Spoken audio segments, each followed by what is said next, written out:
तो आप खुद सोचें, जिनके बारे में अल्लाह के रसूल फरमा दें कि इन्हें दूर कर दो मेरी नजरों से, तो उस शख्स का क्या हाल होगा। उस शख्स के अंदर अस्सलामु अलैकुम वरहमतुल्लाहि वबरकातुहू। जैसा कि आप लोग जानते हैं, रबीउल अव्वल का महीना चल रहा है।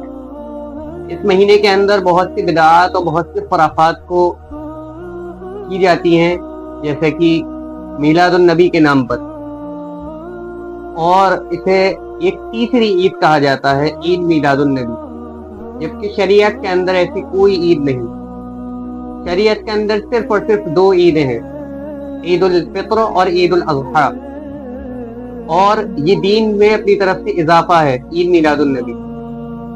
और दीन में जो इजाफा है उसे कहते हैं बिदअत। और बिदअत का खुलासा क्या है, बिदअत कहते किसे हैं।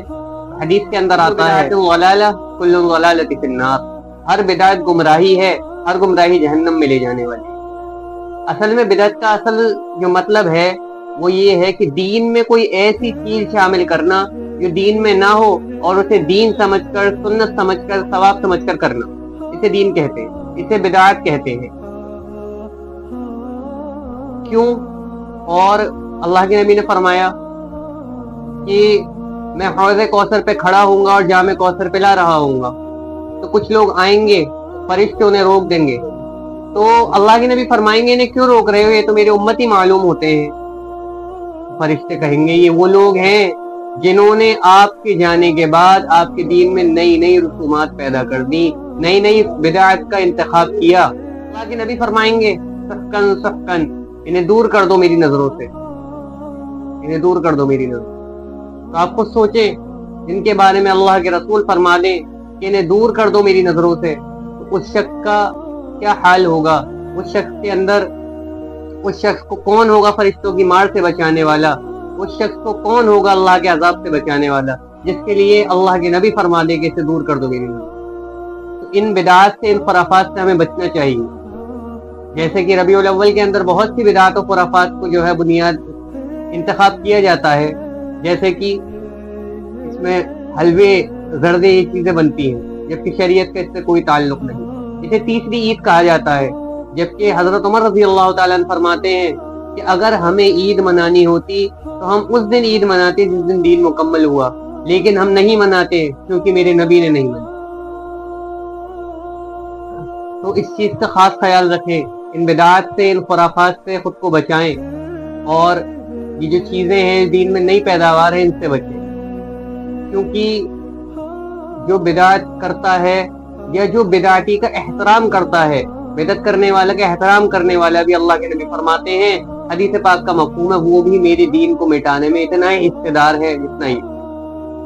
और बिदअत में एक बात ये और है कि हम बिदअत करके दीन में कमी निकाल रहे हैं। मसलन किसी चीज को ले लीजिए, जैसे कि ये घड़ी है, मैं कहूँ कि ये घड़ी अगर ऐसी होती तो इसमें ये मतलब ये कमी है, इसमें ये कमी है, इसमें मैं कोई चीज ईजाद कर दूं अपनी तरफ से, कोई नई चीज इसमें लगा दूं, तो मतलब क्या होगा कि मैं इसमें कमी निकाल रहा हूँ, बल्कि इसमें नहीं, इसके बनाने वाले में कमी निकाल रहा हूँ। इसी तरीके से जो शख्स दीन इस्लाम के अंदर बिदअत दाखिल करता है, वो इस दीन में कमी निकाल रहा है, वो अल्लाह के अंदर कमी निकाल रहा है। कि नाऊज़ु बिल्लाह, अल्लाह हमें बताना भूल गया कि हमें अल्लाह के नबी की पैदाइश मनानी है, अल्लाह के रसूल बताना भूल गए कि हमें अल्लाह के नबी की पैदाइश मनानी है। तो ये अल्लाह और अल्लाह के रसूल के अंदर कमी निकाली जा रही है, इस दीन के अंदर कमी निकाली जा रही है। तो इस चीज से बचें और खुद को बिदअत से महफूज रखें और सुन्नतों पर अमल करें। और इसी तरीके से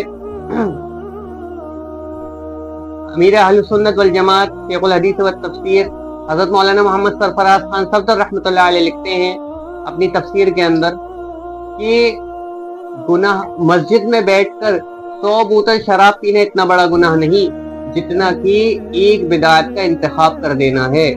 क्यों?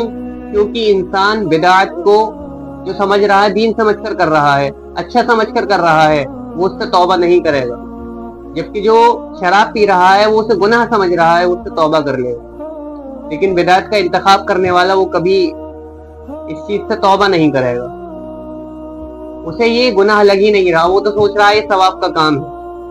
اگر کسی چیز سے منع کیا جائے تو کہتے ہیں اس سے منع کیوں کرتے ہیں, یہ تو دین کا کام ہے. تو مجھے ایک بات بتائیے, اذان کس جملے پر ختم ہوتی ہے؟ لا الہ الا اللہ. لیکن اگر ہم اس کے آگے کلمہ لگا دیں, پورا کلمہ کر دیں محمد رسول اللہ, تو کیا حرج ہے؟ نیکی کا کام ہے, لیکن کوئی نہیں کرنے دے گا. کیوں؟ کیونکہ اللہ کے نبی نے لا الہ الا اللہ تک سکھائی. اسی طریقے سے دین نے جو سکھایا ہے اس پہ عمل کرنا ہے, اپنی طرف سے کچھ نہیں بڑھانا. تو اس چیز کا خاص خیال رکھیں, سنتوں پر عمل کریں. اللہ پاک ہم تمام کو بدعات سے, خرافات سے, رسومات سے محفوظ رکھے اور سنتوں پر چلنے کی توفیق دے. آمین. وآخر دعوانا ان الحمد للہ رب العالمین.